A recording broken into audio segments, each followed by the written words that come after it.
blast of the air. I'm looking into the 10-month-old's huge brown eyes, twin Jupiters studying my face. She sits as calm as Buddha while I follow her breaths, in, out. I smile. She is unimpressed. You're right, it's starting to affect her, I say, looping the stethoscope around my neck. I don't know how much longer this will last, I nod to the window, but it might be a good idea to get out of town. Outside, ash falls like snow. The sky is black and gray.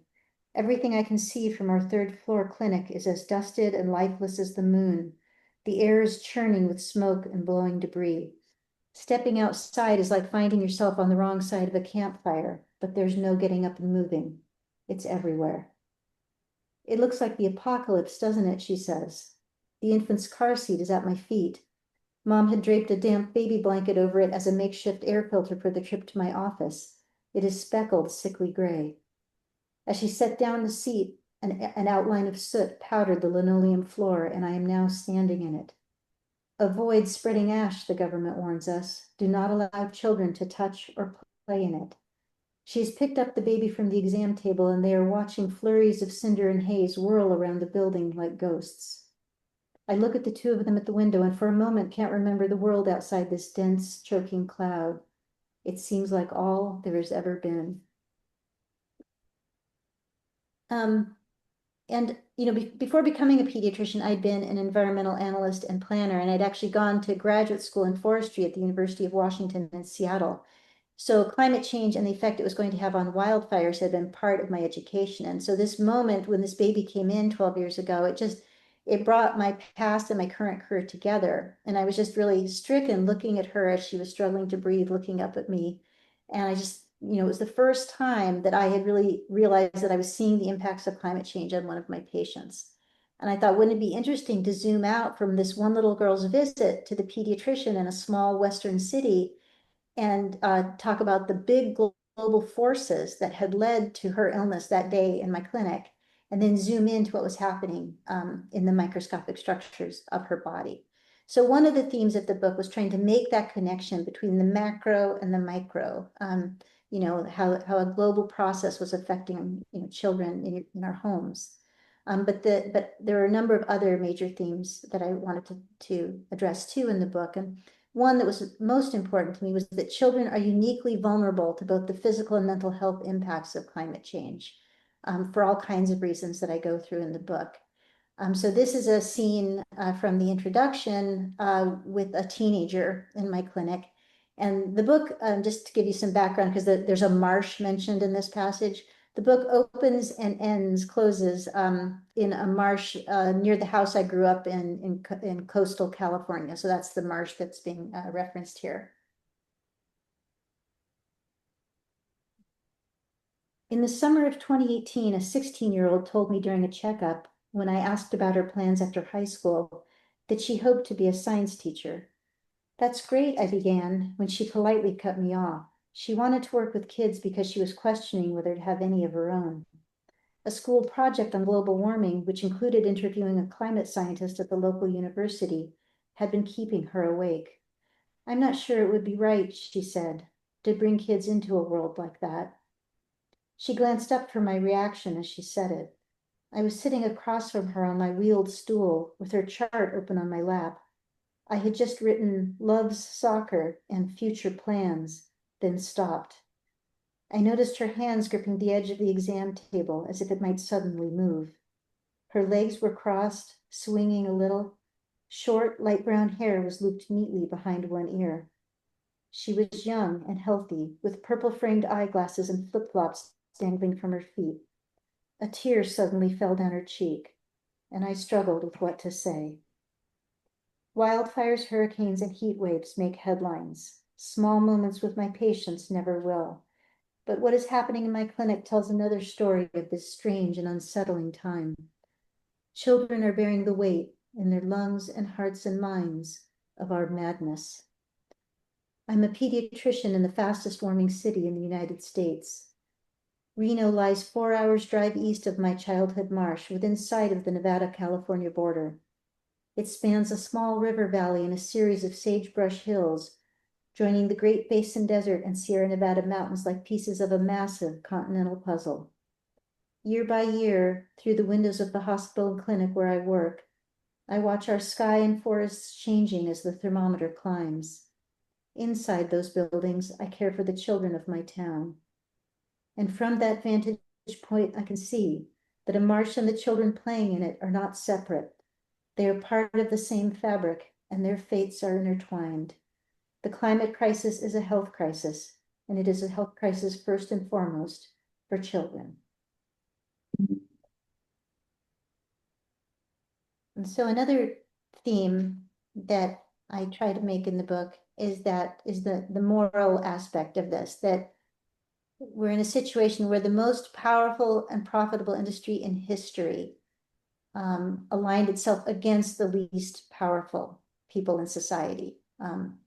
In this case, children, and that's what makes it a moral crisis and a crime, and probably the greatest moral crisis that humanity has ever faced. And so I'll just read another short passage about that. And I've only got, I think, 6 passages overall, maybe 7, but I think 6. And this continues the story of that teenager. I set down the girl's chart and handed her a tissue. In the hallway, my medical assistant asked, "Which ear hurts, Betty?" as the next exam room door shut. We sat for a moment, then I asked if her mother, also in the hallway, knew how she felt. She wiped her nose and stared at the Kleenex in her hands. "I don't like to say anything," she said, "because she just gets this look on her face." "What kind of look?" She shrugged, "like she's scared and sad." "So you don't want to worry her?" She shook her head no. "It's our job to worry about you," I thought, but didn't say, because what defense would there be if that were spoken? I wanted to pin a towel to her shoulders and tell her she could save the earth. I wanted her to understand that despair was like kryptonite in the hands of powerful men, a weapon yielded to get their way. I wanted her to feel some of what I felt welling in my throat. Because our warming world is not just a health and existential threat, it is the greatest moral crisis humanity has ever faced. This young girl was not the victim of an accident. All the children alive today, and all who will ever live, were chosen to bear this burden by the men who ruled the world. Those men led the industry that had laid our path to this moment years ago. Their decisions were now here in my exam room. In 1977, when I was about this girl's age, Exxon scientist James F. Black realized that carbon dioxide in the atmosphere was rising and the planet was warming due to the burning of fossil fuels. He presented a startling warning to the company. Within decades, continued use of its products would radically alter the earth. The Exxon executives who heard his report were alarmed. They funded millions of dollars of research, all confirming his ominous findings. But by 1988, when NASA scientist James Hansen told Congress the same thing, the heads of the largest oil and gas companies had made a choice. And that choice would shape the future of billions of people, living and unborn. Their minutes and memos did not mention my patient. They never thought about the life of one young girl in my clinic. But I thought of them now as I sat with her, powerful people we would never meet, deciding her fate. Men who risked the world and made a child pay their debt. So, and one other theme that I think is important in pediatrics especially is that this is ironically both the best of times and the worst of times in pediatrics. In many ways, it's the best time ever to be a child.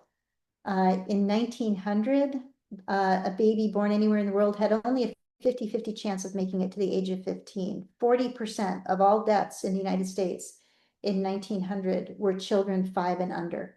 And now that number is 2%. And that's, of course, because of water treatment, sewage treatment, pasteurizing milk, all these things that we're now rejecting, vaccines, mosquito control programs, all these public health advances. But at the same time, we face this existential crisis. So I say in the book, we see now that modern life is built on slow, ironic poison. Today's doctors can save a baby with a malformed heart, but driving to the hospital speeds up ever so minutely the end of his world. So that irony and that contrast was something else that I wanted to bring up. But I think one of the themes that was most important to me, because it so goes to the heart of why children are so vulnerable to environmental hazards, is that their bodies and minds are literally shaped through interaction with the world. And that this idea that what we do to the earth, we do to them, because their existence is inextricably linked to the atmosphere and the biosphere.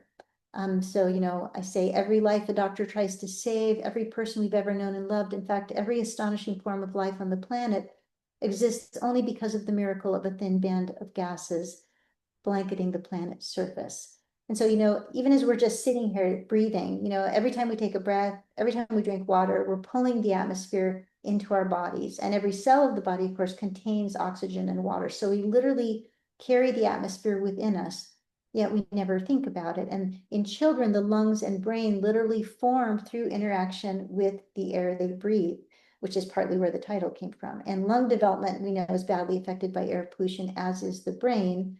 And the brain, of course, also forms through a child's experiences and relationships. So I'm going to read, I'm almost to the done with the passages, but I want to read an excerpt that goes to this theme. And just to set it up, this is from the introduction again, and it's after the Carr and Mendocino complex fires in 2018 that left this area covered in smoke for weeks. And shortly after that, the city of Paradise had burned down. So we had a lot of refugees basically coming into the city to stay with family members. Shortly after that, the air had cleared, and I was walking from my clinic into the hospital to see kids in the pediatric ward. And you have to pass through this glass passageway as you do that. And down below there's a garden.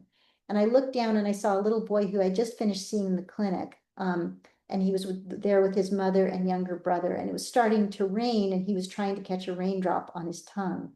And I used that scene to try to explain how his body and physiological processes were connected to everything else in the scene, that the atoms and molecules of water that were swirling around him might have flowed through him and many other living things around the world.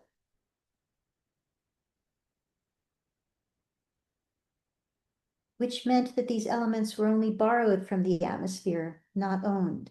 That as he played, the breath he exhaled and the moisture evaporating from his skin, mouth, and lungs were rising back into the clouds to be carried away by the wind. That the water in the urine he voided that night before being tucked into bed would find its way, eventually, back to the sea. Because the water and air and heat that swirl around the globe, in clouds and rivers and oceans and wind, also flow through us and every living thing. The atmosphere outside the windows of the clinic and hospital, the backdrop to my patients' visits, is part of their bodies, physically linking them to this planet and all its life. Children are creatures of this world. What we do to the earth, we do to them. But children are attached to their world by more than water and air. When my young patient finally caught a raindrop, he threw his fists in the air and ran to his mother, who was sitting on a nearby bench. She smiled and hugged him, and he went limp with mock exhaustion, knowing she would not let him fall. The baby then squealed at being left out and waddled toward them like a tiny drunk. The older boy turned, crouched down, and tenderly hugged his brother, who had collapsed into his arms. "It's okay," I could see him saying. "It's okay." For a moment they were in a line, the mother's hands on her son's shoulders, him embracing his brother.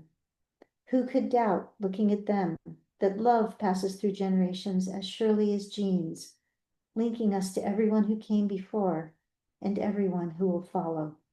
Who could doubt what science now proves and what I tell an audience of medical students every year when I lecture about early childhood, that the love we show our children, like the water they drink and the air they breathe, becomes part of their bodies, literally shaping their brains and hearts and futures. That same love, I hope, will save us, because it is the fiercest love that human beings feel, and no healthy parent, if they see their child is in danger, does nothing. And this passage also illustrates another theme or an idea that I wanted to convey in the book, which is that love and that fierce protectiveness parents have for their children can be an important fuel for change, or at least I hoped that it would be. And then just final two passages I was going to read. One of the other issues I just wanted to highlight is that I think children's needs and suffering are overlooked in this crisis and most crises. You know, you'll see tallies of children who've been killed in war zones or suffered from various disasters, but I think it's very hard for adults to really, I think both because it's emotionally difficult to think about, but to put ourselves in the position of young children and what it's like to live through some of these events, and how we as adults just tend to not spend much time in that space thinking about it. This is just a 2-paragraph passage from the end. There's the chapter about heat profiles 2 teenagers who both collapsed from heat stroke and what happened to them as a result of how quickly they were responded to. And I use that as a metaphor for climate change and the speed of our response to climate change. But these are just the 2 paragraphs. The chapter takes place in Phoenix and talks about the history of heat and climate issues in Phoenix. But this is as I was leaving. So when I departed Phoenix, the flight crew asked us to leave the plane's window shades down while we were on the ground to keep its interior from overheating. After we were aloft, I raised the shade and looked down at gleaming buildings and glaring desert, at a river of cars on the freeway. Thousands of sun-soaked rooftops watched us go.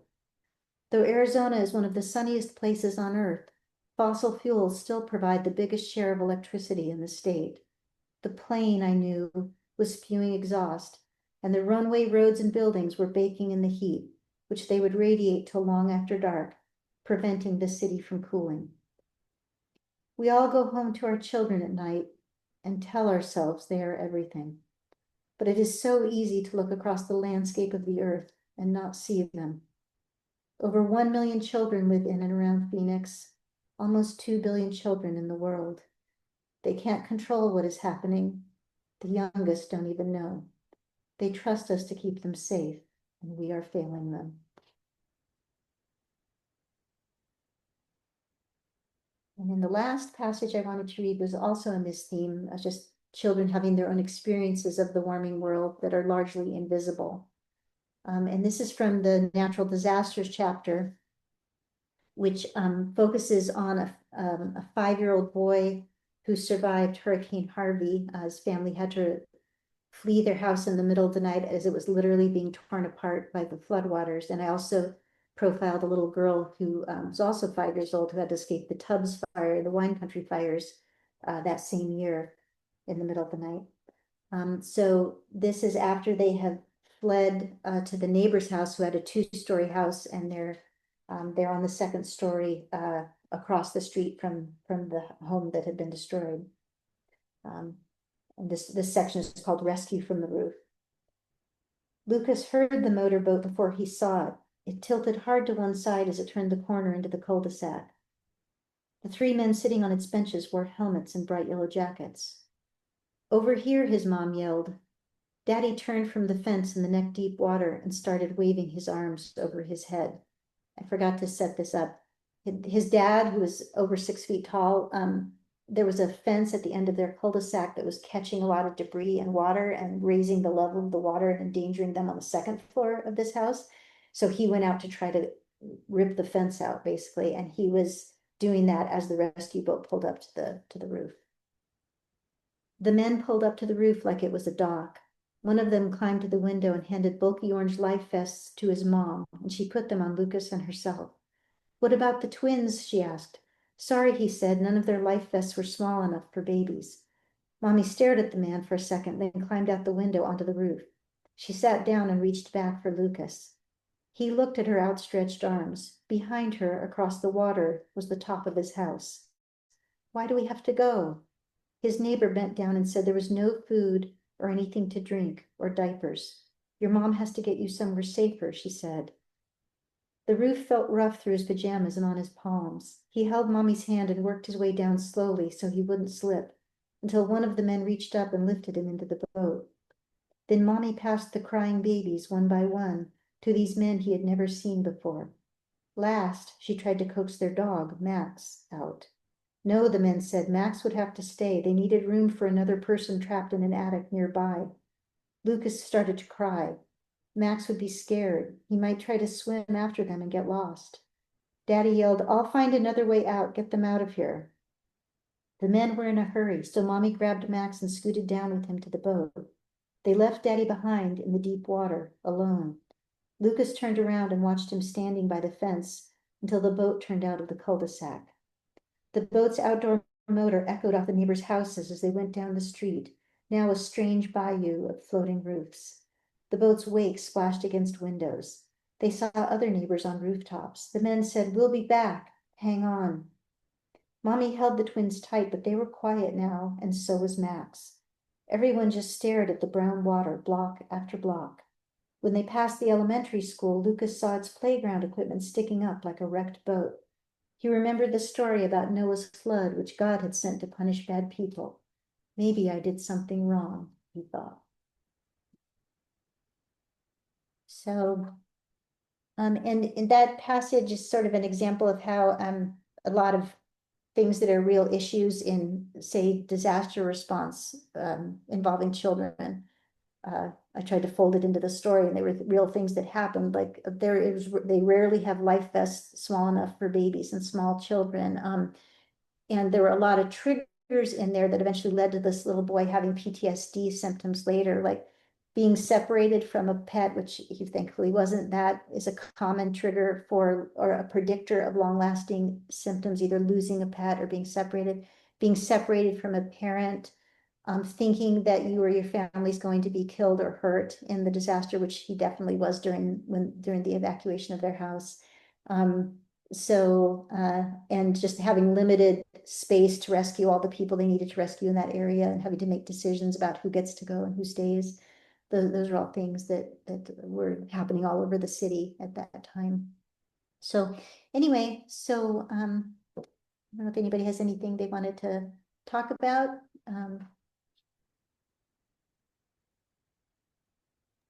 Or any more scientific issues you wanted to discuss? After we stop crying. Yeah. I have what I think is a quick question. It's just a question on the statistics.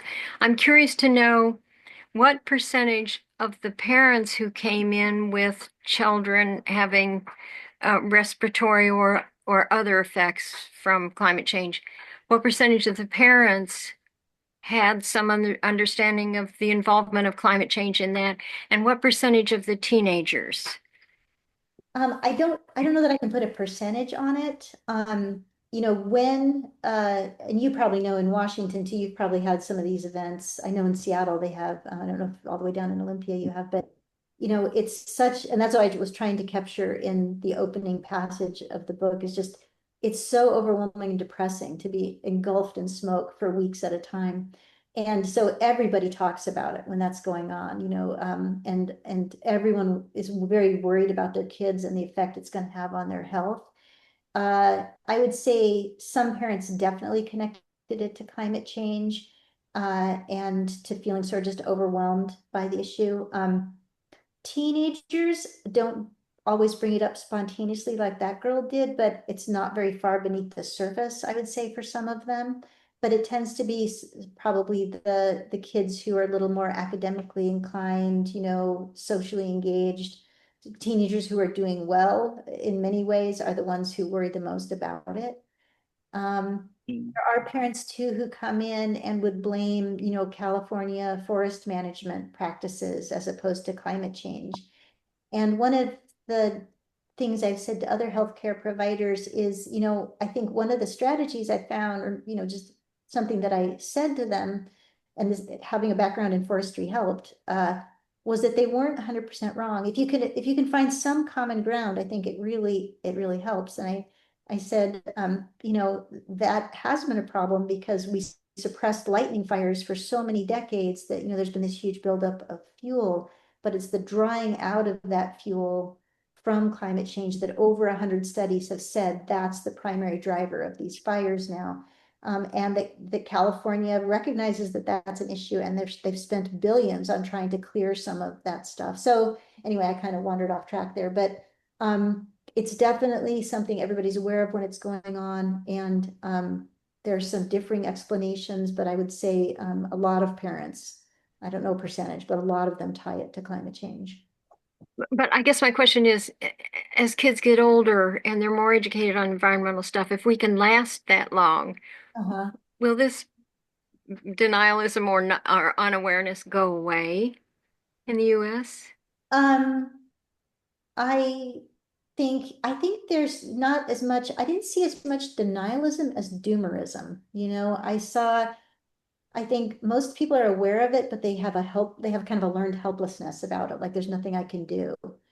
And so if that would come up in a visit in the clinic, um, I usually tried to point out that that's a strategy that the fossil fuel companies are using to try to make you feel like there's nothing you can do, and that it's okay to be angry about this and to fight back, like constructive anger. Uh, and so I didn't really see, there are people who are denialists still, but they are not in the majority anymore. But there's a lot of people who are on the doomer train, that it's hopeless. And I think that's a bigger challenge, actually. Interesting. Thank you. Mhm. Yeah, Dave. Yeah, Deb, I have a comment, a question. Thank you so much. You write beautifully. You really uh, uh, help me get in touch with the reasons that I'm involved with climate change. And I haven't thought about that in a way that I thought about that as you were reading these passages.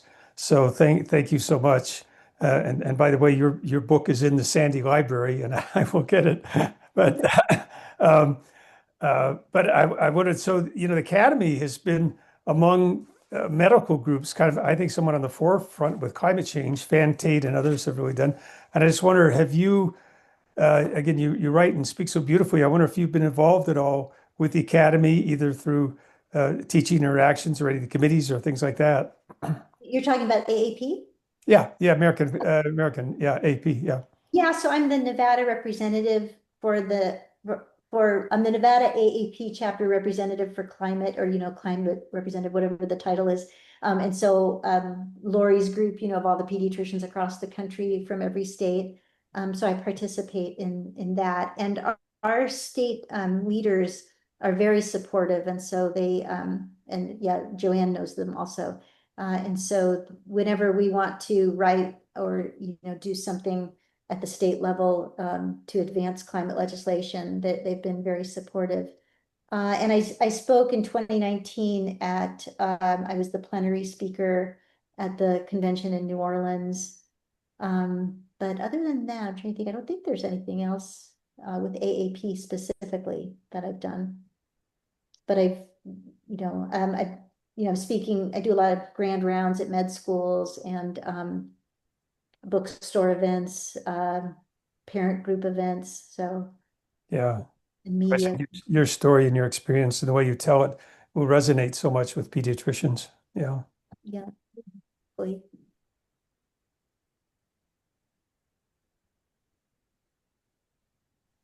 Melinda? Their question in the chat. Yeah, I just wanted to say, Deborah, what a beautiful book. I want to echo David's words that your writing is really exceptional. It's lovely and it's moving. It's beautiful.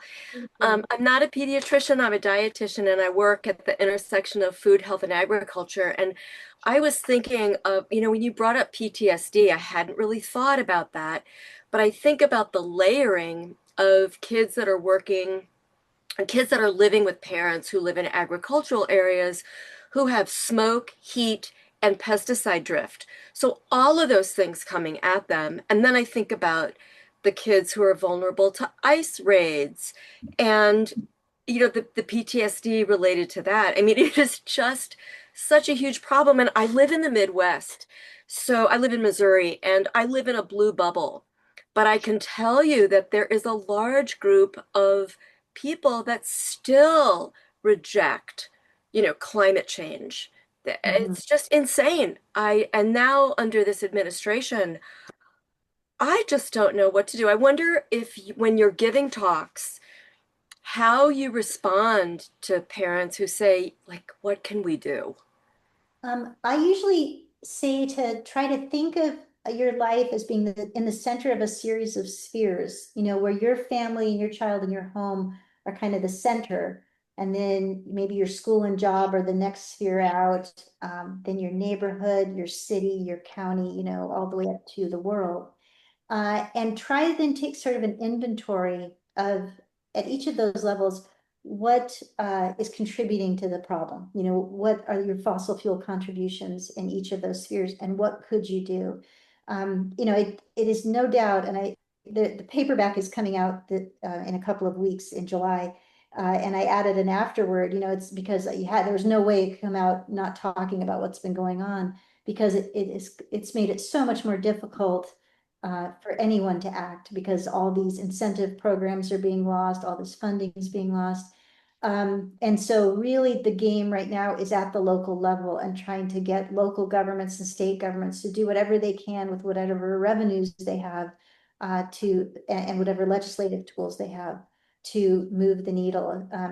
But if we can, even without all those programs and funding, there are things many of us can do in our own homes at the center of that sphere and try to move out.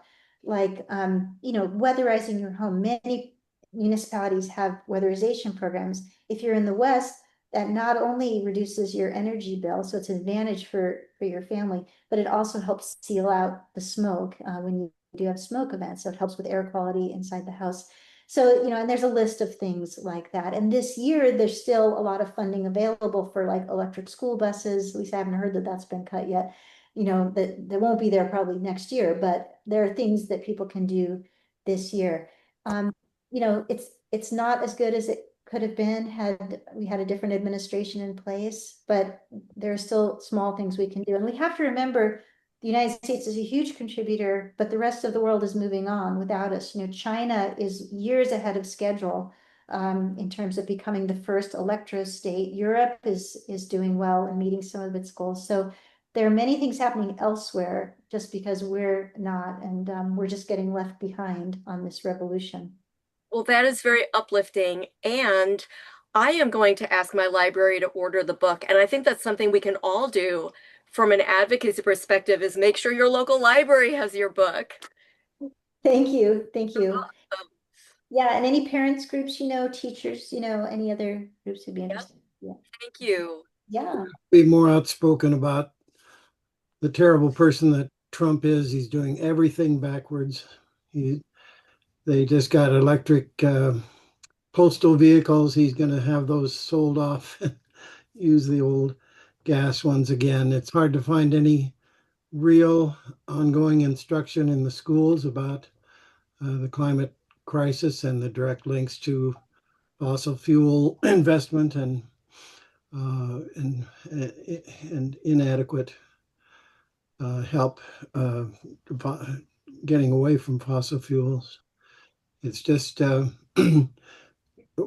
we must make some dents in the partisanship that's out there. Yeah. Terrible.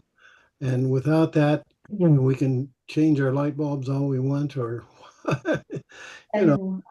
it's really the fossil fuel people delight in seeing us talk about weatherizing and this and that. Go ahead and do that, but that's not the solution. You never. No, I don't want to be a Pollyanna. Obviously, things are very bleak in the United States right now. But that IPCC poster, if you've ever seen it, that every action matters, because you have to imagine it multiplied by thousands or millions of people. Money is the mother's milk of politics. Unless you give a lot, unless you change the next Congress, unless you get the House changed and try to hold on to a few senators. I know we have to hope that the next election doesn't matter. Yeah.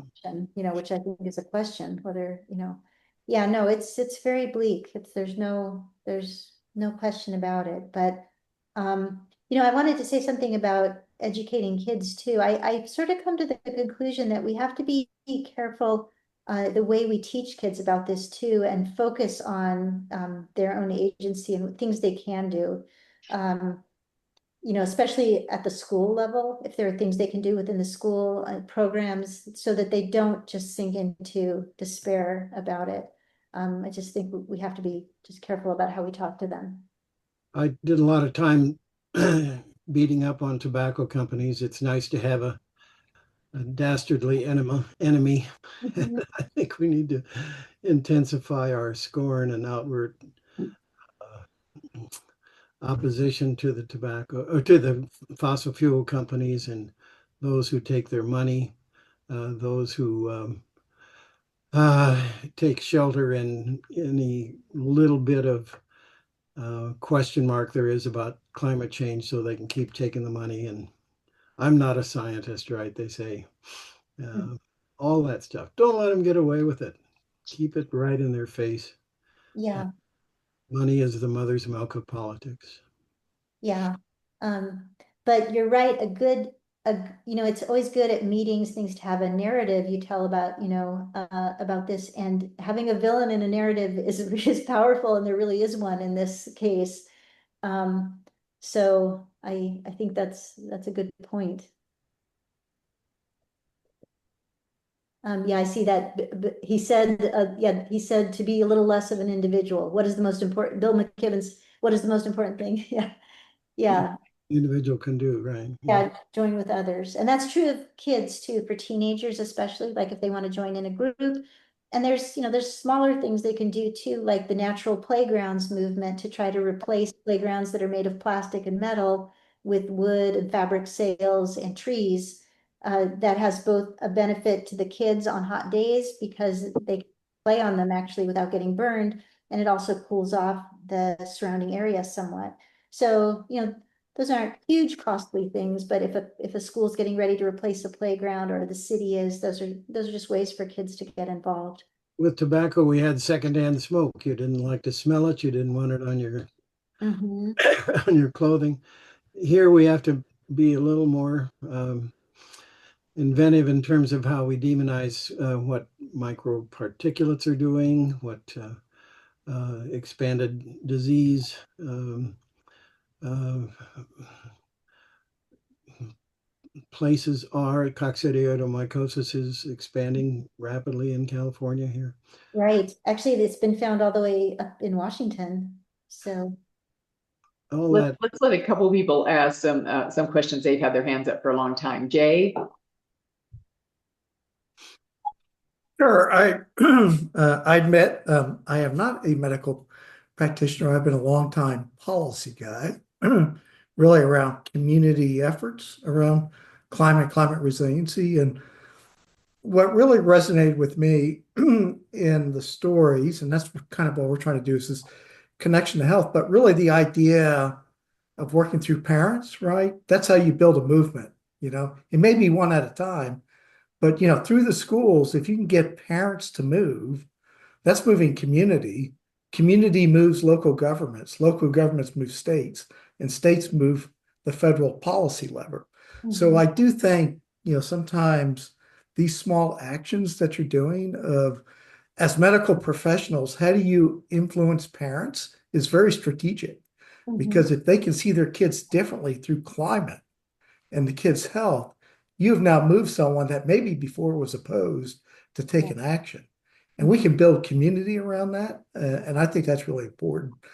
And the things I work on is saying, take that same thing, but let's look at it from the perspective of, say, the Catholic Church, right, as a trusted entity in communities. If we do that with medical practitioners working through parents, where we catch them in the hallway in the bench, right? mm-hmm. As the common good, and then we do some work in the schools because I lead for the 12th largest school system, the Green and Healthy Schools program. So we've actually embedded natural ecology and food production as part of science STEM from K1 through K12. Huh? And so, that's bringing in those, so we can start building this capacity as we go. So I think what you're doing and how you're doing it is absolutely strategic, and it's how we drive systematic change. And my hat's off to you.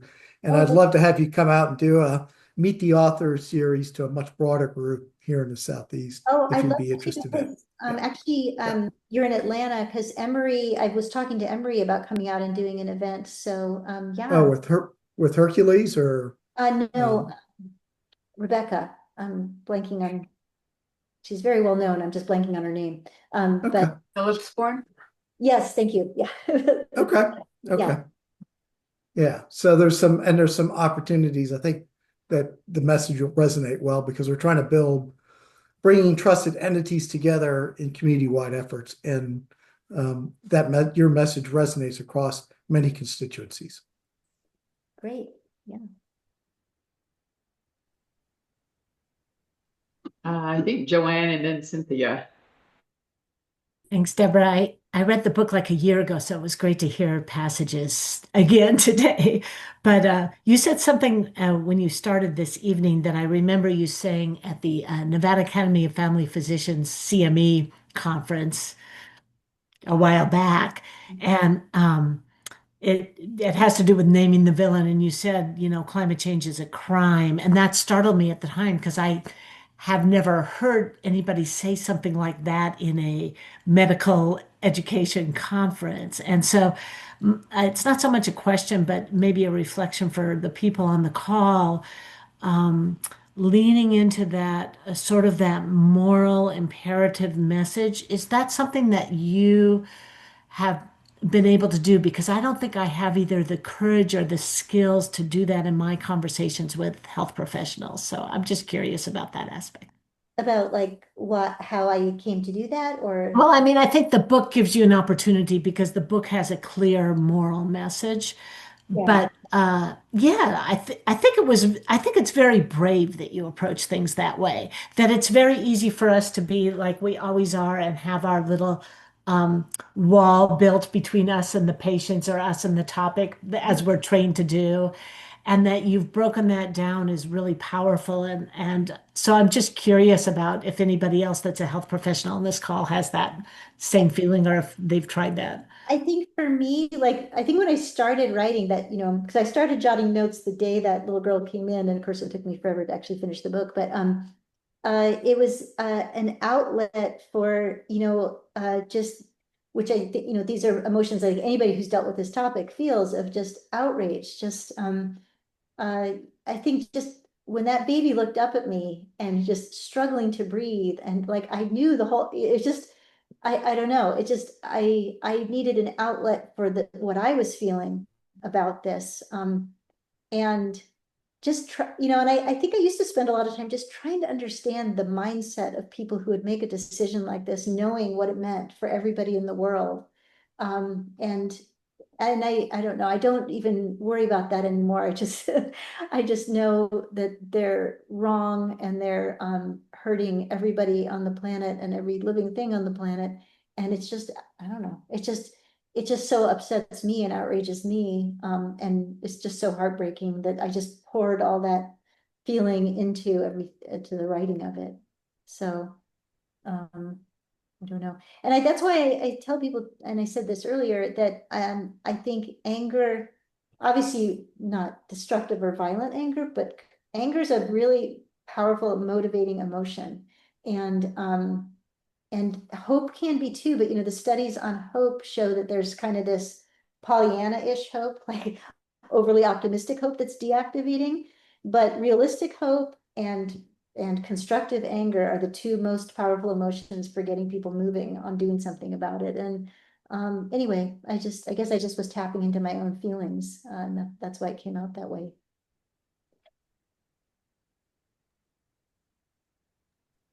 Well, Deborah, thank you so much. That was really moving.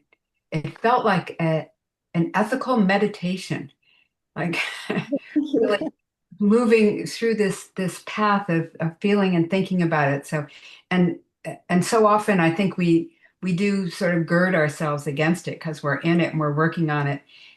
But it's good to really come to the heart of it again. So thank you for that.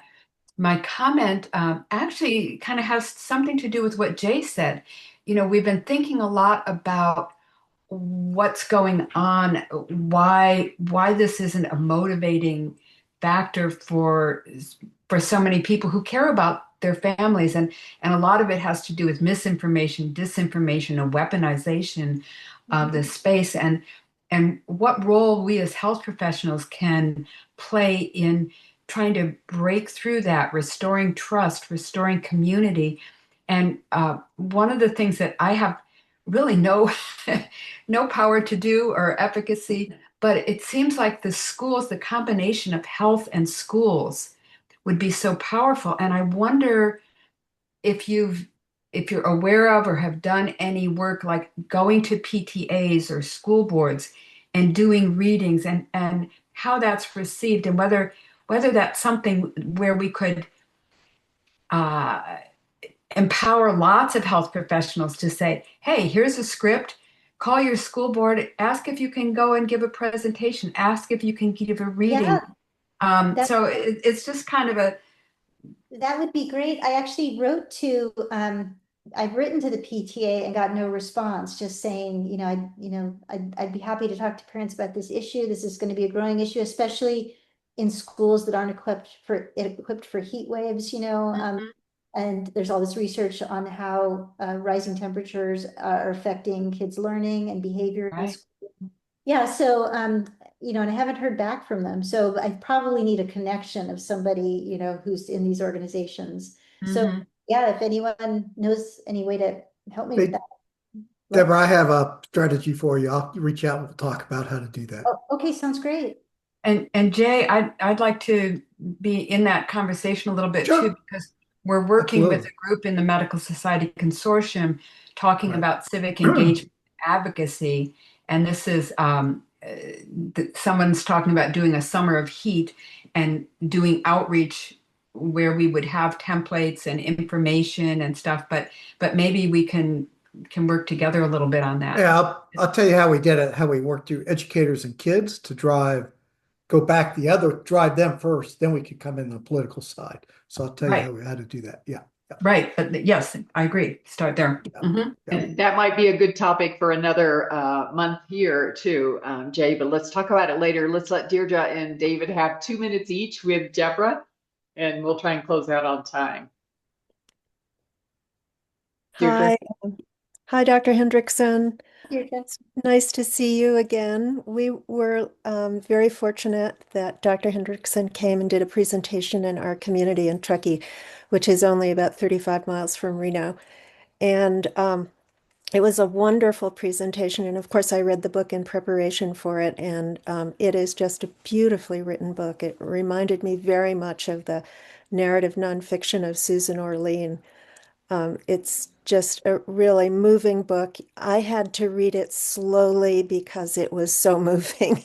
I couldn't read a whole lot of it at one time. I wanted to comment on involving students. Our CCL chapter has a student group in our local high school. And one of the things that, we talk about teaching kids in school the science of climate change, which is important and which they're doing a fairly good job of in our schools. But they don't teach the civic skills.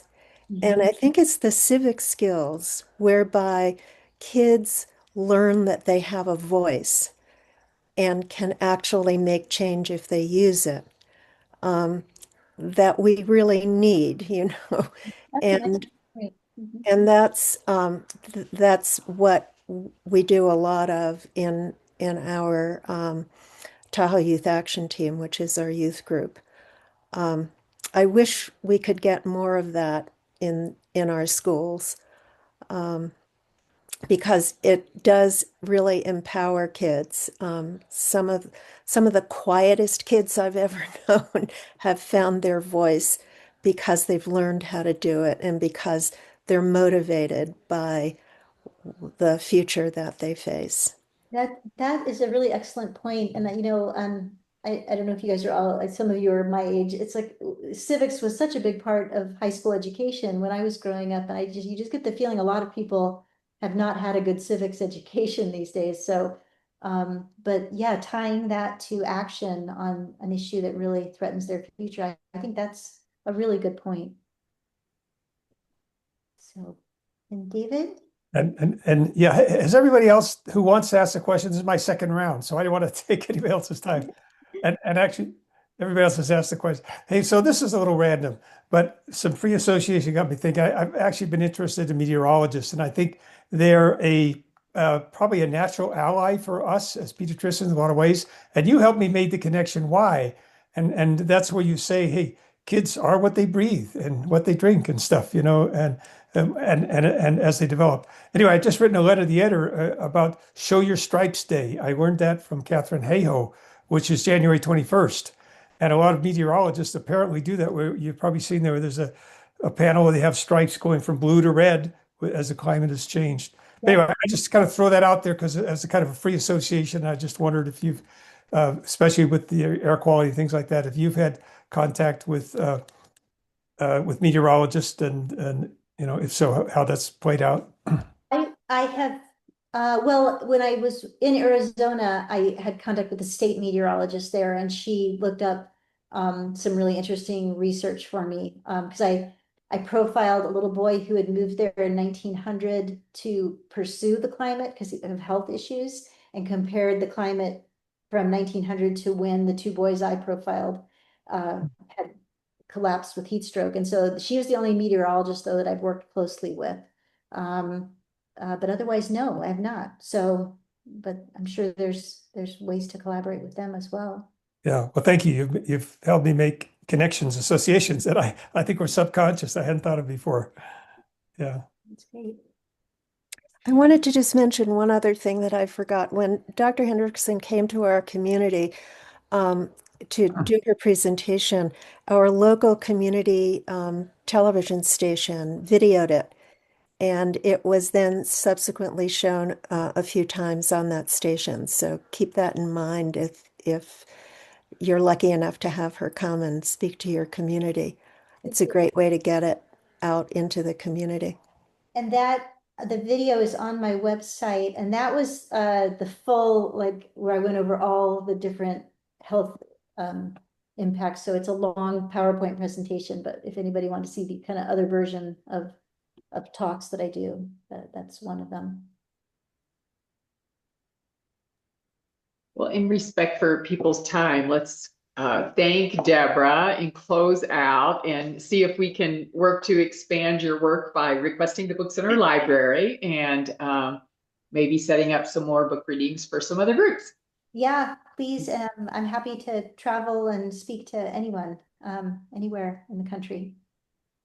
And yeah, it's absolutely amazing how many doors have been open to you. I mean, I don't know if you heard at the beginning, but Debra kind of retired from practice knowing that this book was going to come out and she was going to get a lot of opportunities so that she could basically do climate activism. So Nice. Yep. So, well, thank you all. It's really nice to meet all of you. Okay. Thank you very Thank much. you so much. Really interesting. Bye. Talk to you. Bye. Thank you. Bye.